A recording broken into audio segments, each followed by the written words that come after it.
this is just my take. When you're self-employed,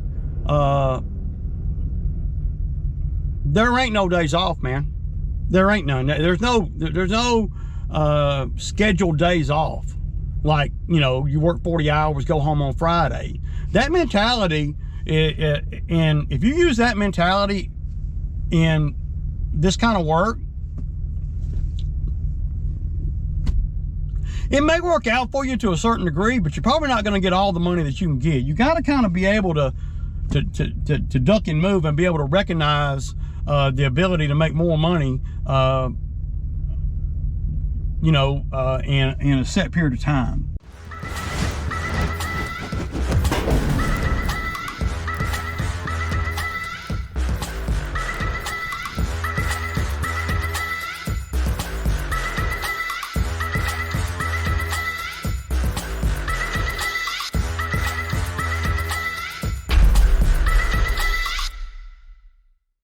Okay, y'all. So in conclusion, from yesterday's video where the Venmo, the lady was supposed to pay me and all that, and like I said, you know, yesterday, the intention was never, I was never really dealing with a real estate company or mortgage company or management group or anything like that.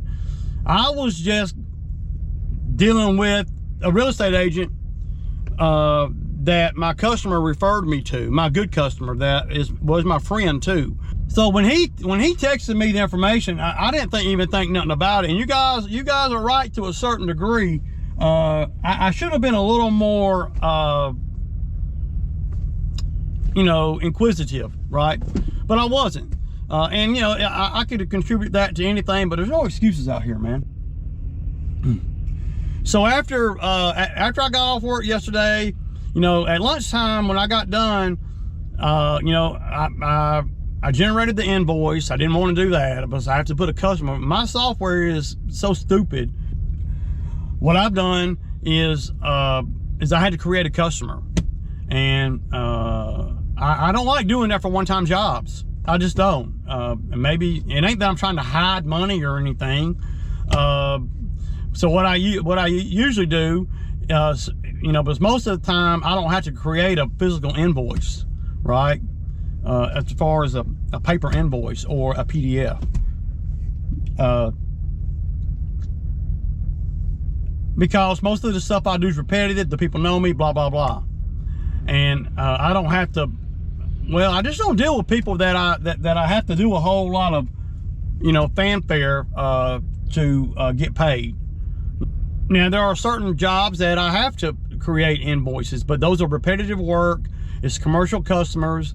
And well, I have to create an invoice for all my customers, but I don't have to actually physically show one. But in order for me, I felt like yesterday, in order for me to get paid on that job, that one-time deal, I needed to put his name in there, the address in there, and the scope of work in there, and then the actual bill, right? I know a lot of guys were thinking, man, you know, yeah, man, it's gonna take you forever to get paid. Like, that's common behavior. Well, anybody that's watched the channel for any period of time, y'all know I don't do that, man. I don't, you know, I don't go and do one-time jobs. That's another reason why I don't do one-time jobs. I'm out here to make money. And that's the number one thing. And if I got to spend a bunch of time chasing a couple $100 here and a couple $100 there, and I got to waste time doing that and energy, then I'm not going to want to do that. And I'm not going to wait. I've never had to wait. In the last 5 years, the longest I've had to wait on any money is, and it was only one time, and I straightened it all out. It was only one time, was when the management group on the HOA that I do, when they messed up their invoice. They were changing something, I don't know, you know, I don't care, but I had to wait like 60 days on a payment. So, but I was still getting all the other payments from them, right? All the other like they didn't pay me for, this is just an example, it was like they didn't pay me for June, But then when July rolled around, I got that check. When August rolled around, I got that check. But they still hadn't paid me for June. So, but eventually I got that check. You know, it took a little doing. That's the longest I've ever had to wait on my money. See, what you got to think about too is you got to be thinking like this. You got to be able to look in the mirror. I'm not desperate enough to be taking on jobs and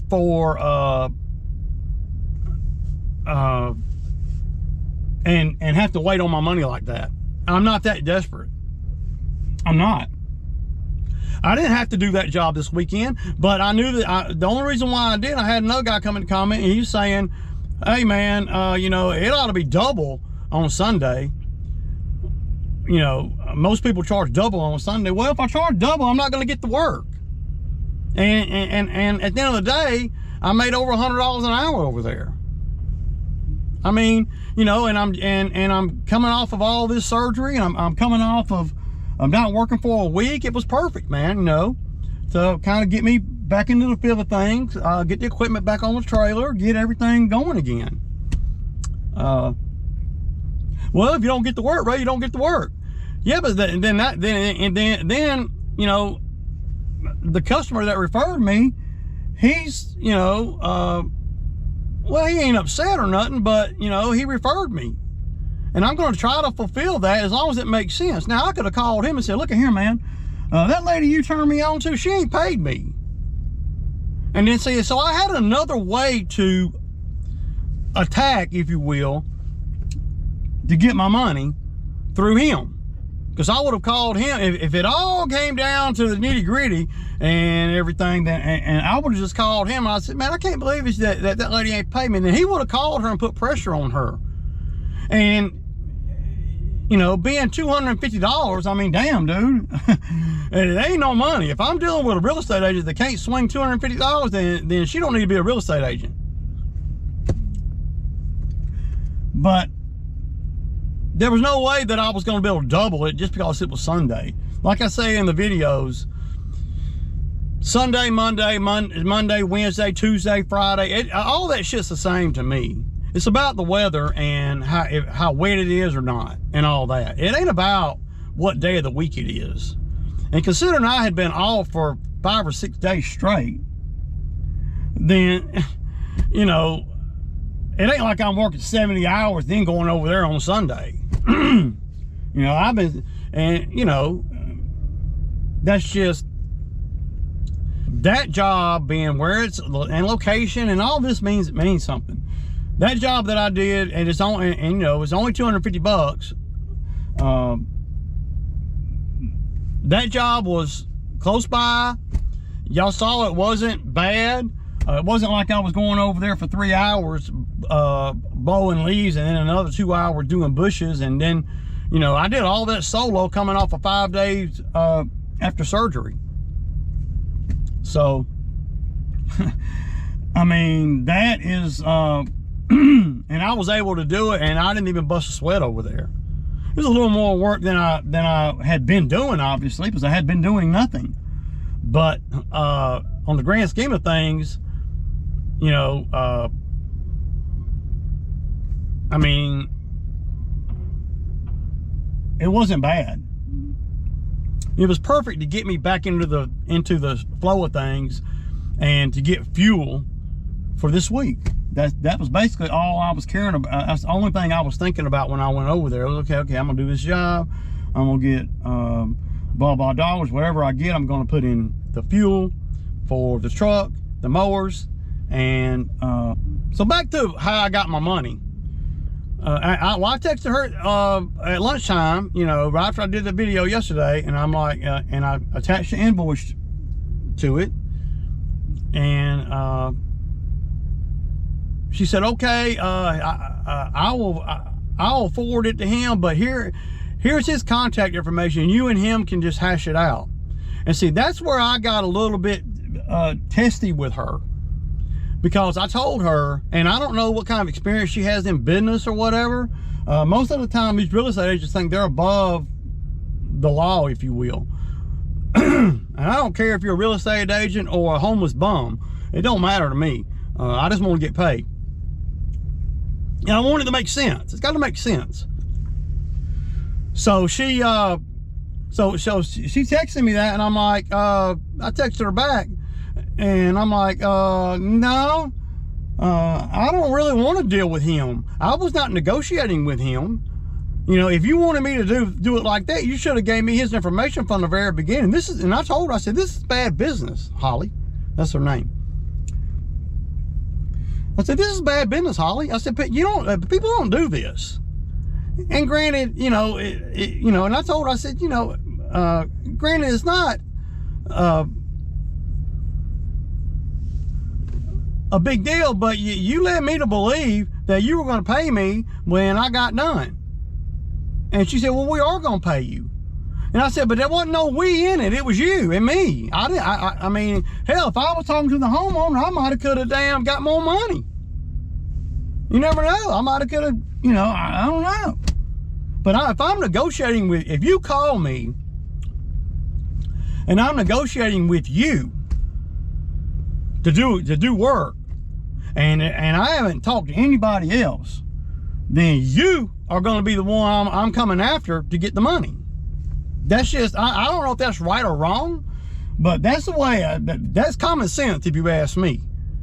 Because ain't nobody else contacted me. And I said, I don't know that man. I'm not going to be calling people begging for money that is already mine, that I should already have gotten, based on our conversation the day that I did the work. So that's when she, she quit responding and just sent me his information, because in today's world in social media and stuff, you can really dog somebody out really quick. And to me, if all of that is $250 is hard for her to come up with, or just to justify in her head to pay out, that means she's not a very experienced real estate agent, if you ask me.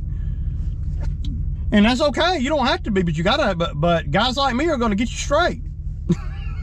Dealing with contractors, real estate agents usually have to deal with contractors at some point in time, and you got to go on and if you're a real estate agent, you got to go on and get straight. Because dealing with me and having me do work, or any contractor do work, they're not going to want to have all that humbo bumbo when it's time to pay.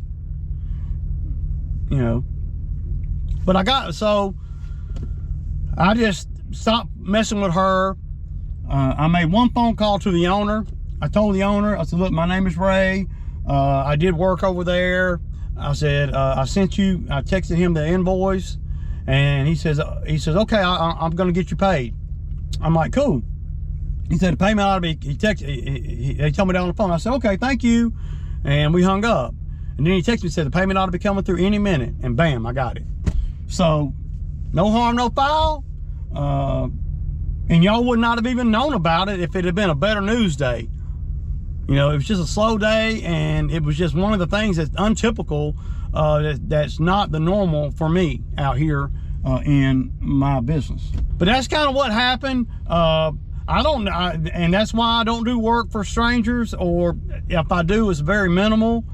But there was never any thought from my end or the real estate agent's end on me having to go through their office to get paid.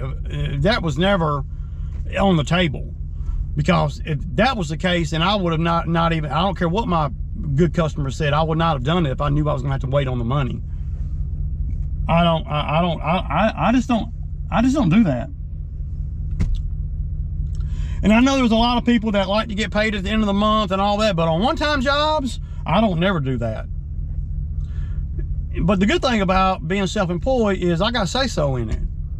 If they'd have told me, hey Ray, we can't pay you until November 15th, then I would have made the decision at that point in time to do the work or not, and I probably would not have done it, because I didn't have to. Because, well, number one is they need somebody over there ASAP. And when you got potential customers and they need the work done tomorrow, then I'm gonna use that as leverage to get my money ASAP, even if that's not the norm for them. It's the norm for me all day long. I'm just not. I've never been one to wait on my money. I never, not ever, and I ain't starting now. Right or wrong, you know. Now, if the only drawback to that is, well, at the end of the day, I got to be responsible for my expenses, and I got to be responsible for what it costs for me to run, and I got to be able to pay my bills. So with all that into thinking, you got to be like that. You know, even if $250 ain't a big deal, I could wait. I could do the work and not even get paid at all, and I ain't gonna miss a meal. But that's bad business. And I'm gonna tell y'all, I really believe that me not dealing with a lot of HOAs, deal with some, a lot of I don't deal with any real estate agents, not ever. And like I said, I wouldn't have dealt with her if it wasn't for him, my customer. And if that real estate agent calls me back to do other work, because I do good work. I mean, I had that place went from you know, shit to sugar real quick. But I made it look nice over there, so you know, I just, you know, the expectation of getting paid 60 and 90 days is not. that's a joke to me, man. That's laughable. And that ain't happening. It just ain't gonna happen. Not in me perpetually do that. And it's hard to get me too, to fall into that trap too. I just got, well, I hate to say it, I got a lot of experience out here, and I got a lot of experience with a lot of different people. Do you know how many different people I've met in 17, 18 years out here? A lot. Do you know how many people that I have screened and blah, blah, blah, blah, you know? A heap, a whole heap. So, when these real estate agents or these HOAs or whoever come at me, I got something for them.